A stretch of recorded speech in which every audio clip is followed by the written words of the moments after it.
Bonjour Marine Le Pen. Bonjour. On va passer 20 minutes avec vous, émission spéciale sur France Bleu et France 3 en partenariat. Alors avec moi pour vous interroger, Henri Migou de France 3 justement. Bonjour Henri. Bonjour Laurent.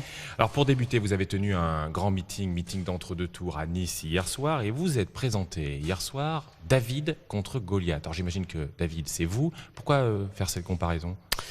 Parce que M. Macron est le candidat de l'oligarchie, qui est soutenu par une coalition très large, il faut bien le dire, d'intérêts, qui sont des intérêts financiers.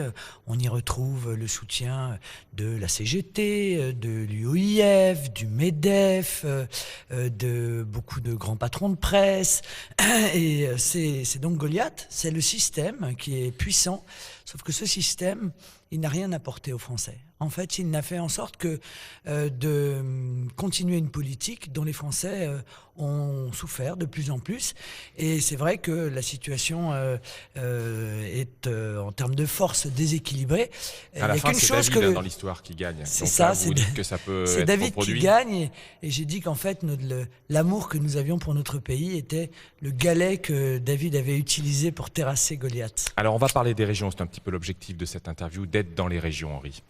Marine Le Pen sur France 3, sur France Bleu, on parle beaucoup de territoire, on parle beaucoup de proximité et donc d'aménagement du territoire. Vous proposez 3 niveaux, les communes, le département, l'État.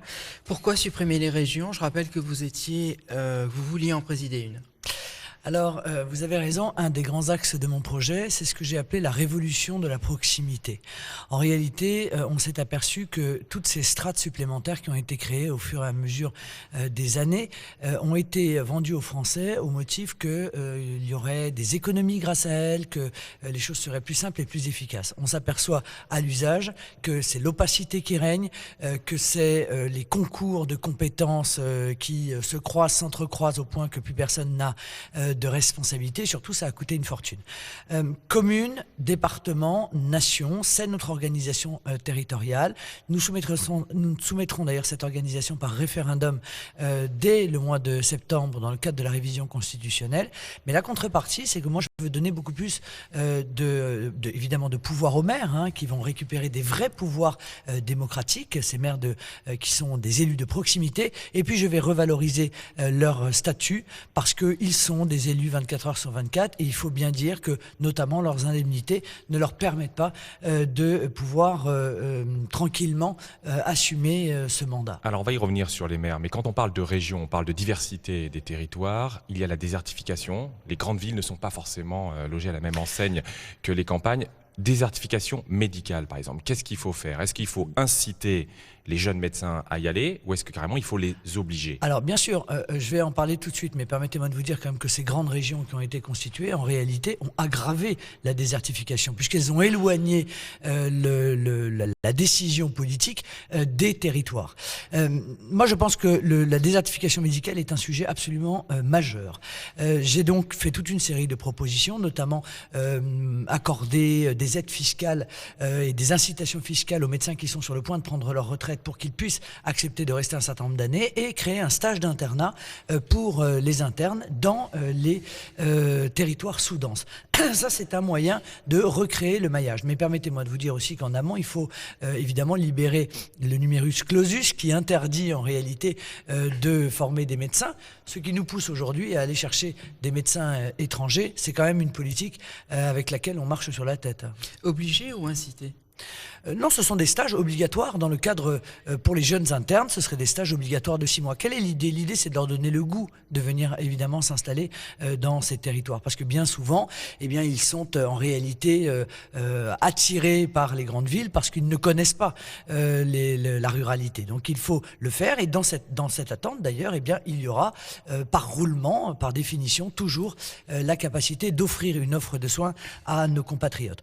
Offre de soins sur lequel il y a aussi beaucoup à faire sur le plan du coût, car aujourd'hui, un Français sur 3 ne se soigne plus correctement parce qu'il n'en a plus les moyens. Alors au-delà de ce problème de la désertification médicale, on fait tous les jours sur nos antennes des reportages sur des petits commerces qui ferment, des services publics qui disparaissent, moins de proximité, des territoires qui se sentent abandonnés. Marine Le Pen présidente, qu'est-ce qui change ?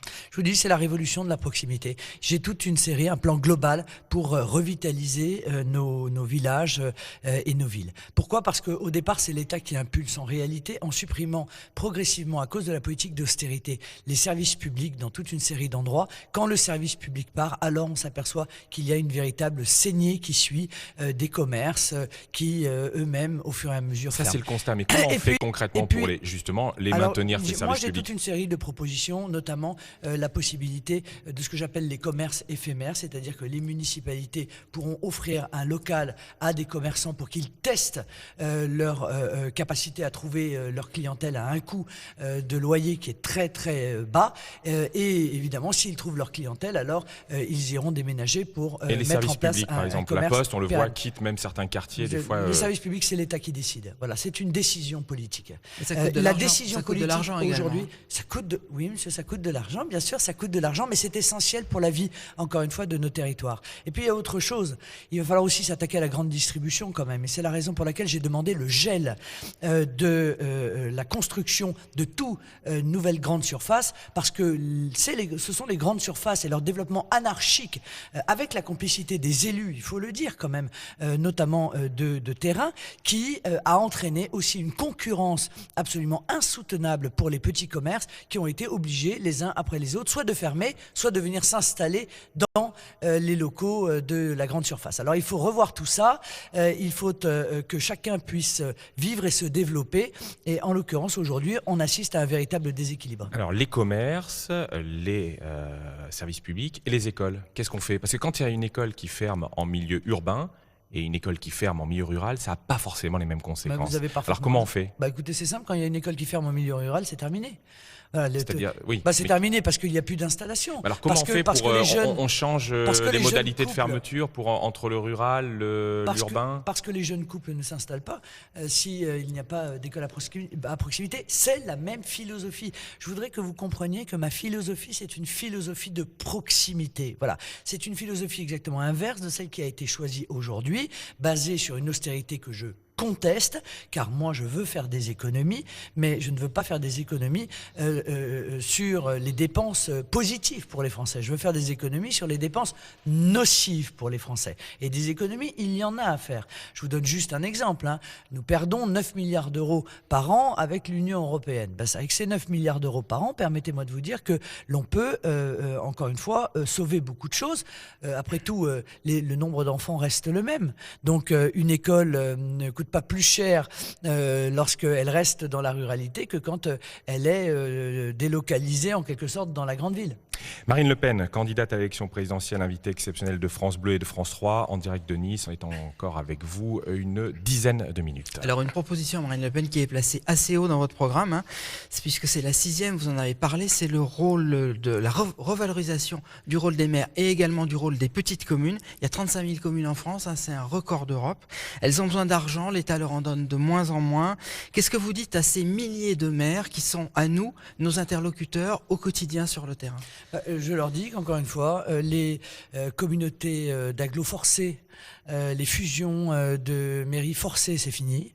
Que les conseils régionaux, non pas les régions, je tiens évidemment comme à la prunelle de mes yeux aux régions françaises qui existaient avant 86, c'est-à-dire avant l'existence des conseils régionaux, que les conseils régionaux ont été une dépense considérable pour les Français, que ça a suscité, ça a généré une explosion notamment des fonctionnaires territoriaux. Donc je vais leur rendre leur pouvoir démocratique. Aujourd'hui, les maires sont de l'argent devenus... avec, parce que force est de reconnaître que les regroupements a permis à pas mal de municipalités de construire certaines choses, des équipements qu'ils n'auraient pas pu faire financièrement. Les syndicats intercommunaux existaient avant, ils existeront après.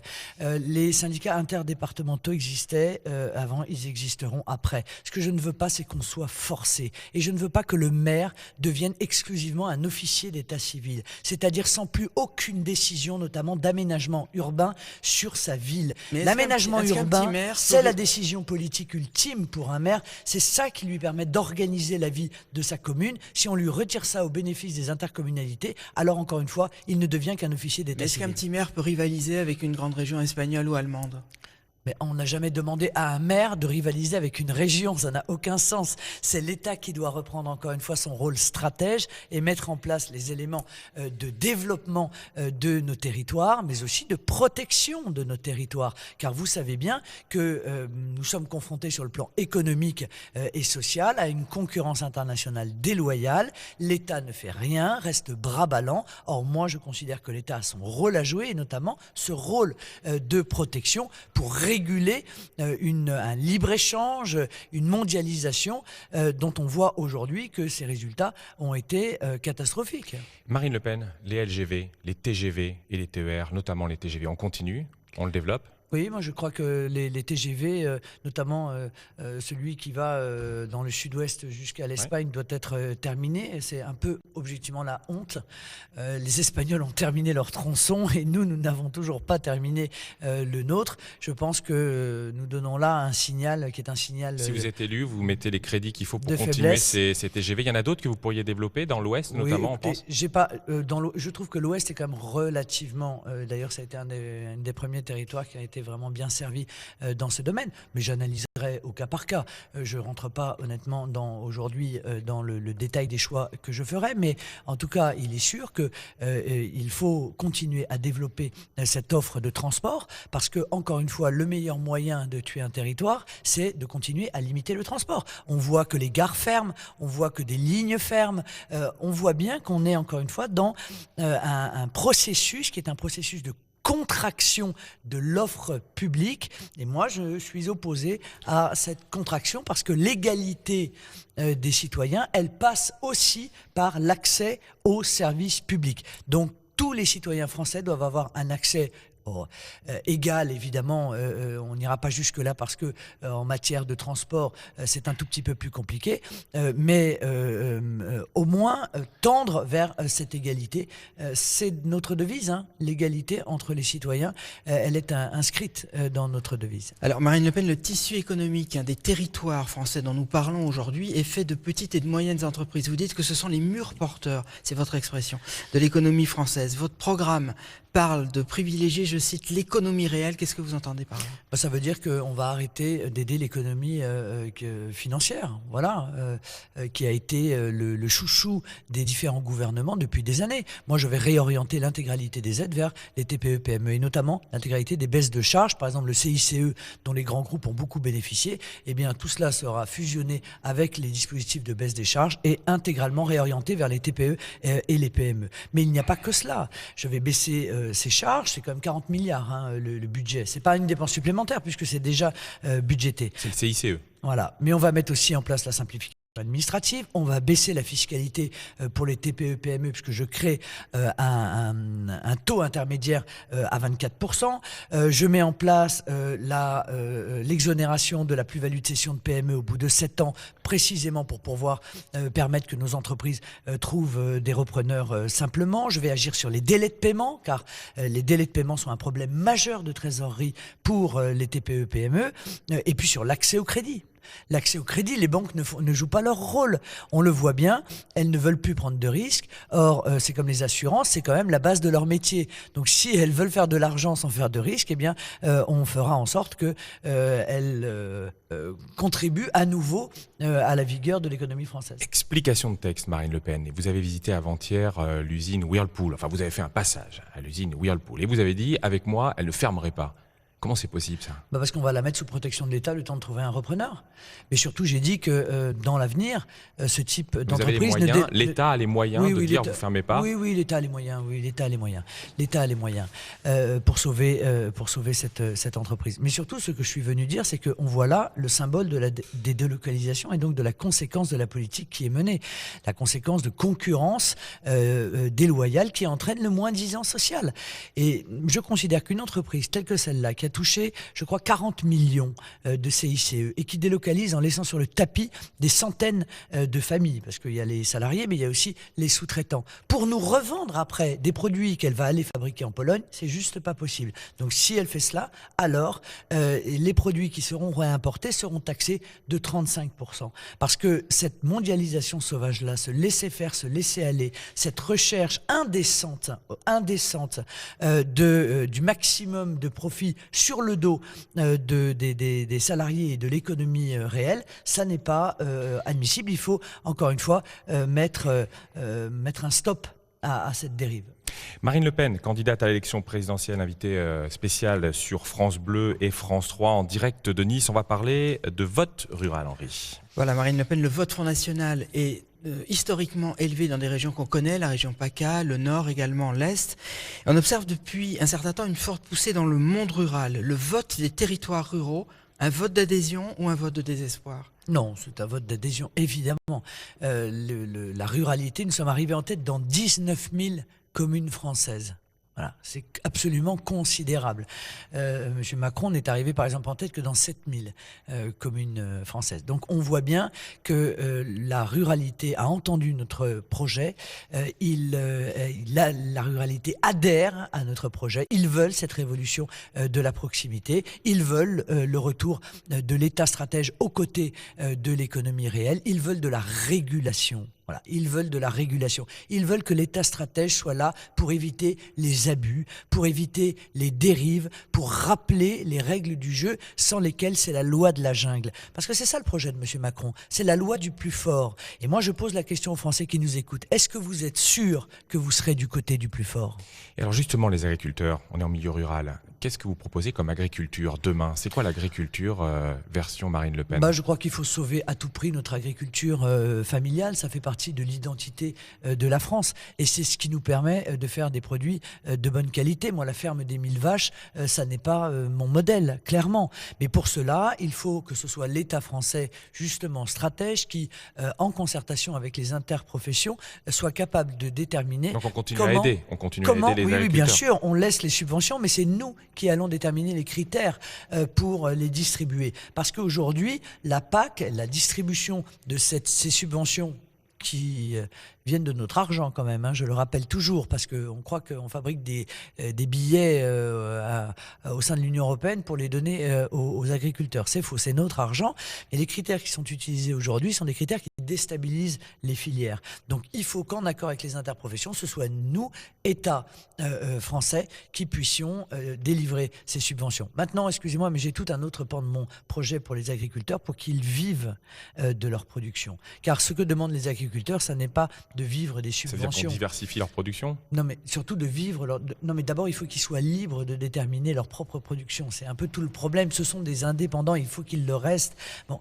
Mais surtout, il faut, encore une fois, que les prix auxquels on achète leur production, je pense à la grande distribution, je pense à la transformation, soient déterminés de manière tripartite entre les producteurs, les transformateurs et les distributeurs, et que l'État garantisse la loyauté de cela. Parce qu'aujourd'hui, ils vendent en dessous de leur coût de production. Je ne connais pas un seul secteur économique où ça peut marcher longtemps. Et vous avez peu abordé l'écologie. Un mot rapide, Fessenheim. Je maintiens l'écologie, nucléaire, qu'est-ce qu'on fait? Eh bien, on laisse ouvert Fessenheim parce que Fessenheim ne pose aucun problème aujourd'hui de sécurité. C'est donc pour des raisons purement idéologiques qu'il a été décidé de fermer Fessenheim sous la pression des Verts pour des affaires d'accords électoraux. On voit bien qu'on est très éloigné de l'intérêt national qui est le cœur de mon projet. Marine Le Pen, depuis presque 20 minutes, vous nous expliquez que vous êtes la candidate de la proximité. Dans votre programme, on voit que vous voulez mettre un scrutin proportionnel et surtout moins de députés, 300 contre 577, moins de sénateurs, 200 contre 348. Est-ce qu'il n'y aura pas une moins bonne, du coup, représentation des territoires? Est-ce que c'est pas l'inverse de la proximité? Non, pas du tout, parce que précisément, moi je m'appuierai sur les maires et sur les conseillers départementaux, et ce sont eux qui sont au plus près des territoires, qui vont se voir attribuer évidemment des compétences supplémentaires, puisqu'ils vont récupérer les compétences qui sont aujourd'hui déléguées aux intercommunalités et les compétences des conseils régionaux. Une partie reviendra à l'État. Je pense par exemple au transport. Vous voyez, moi je suis pour un grand ministère unique de l'aménagement du territoire, des logements et des transports. Parce que je pense qu'on ne peut aménager le territoire dans notre pays que si évidemment l'aménagement du territoire tient compte d'une politique des transports et d'une politique du logement, ce qui n'a pas été fait jusqu'à présent. Merci Marine Le Pen d'avoir répondu à mes questions ce matin. Vous continuez les meetings. Il y aura d'autres meetings? Oui, il y a un meeting lundi soir à Villepinte à Paris. Merci en tout cas d'avoir répondu à nos questions. Je rappelle que demain, c'est Emmanuel Macron qui sera à votre place pour répondre aux questions de 2 journalistes donc de France Bleu et France 3, donc émission partenariat de les 2 France Bleu, France 3 qui reçoivent donc les 2 candidats à cette élection présidentielle, second tour donc et scrutin le 7 mai. Merci beaucoup. Merci.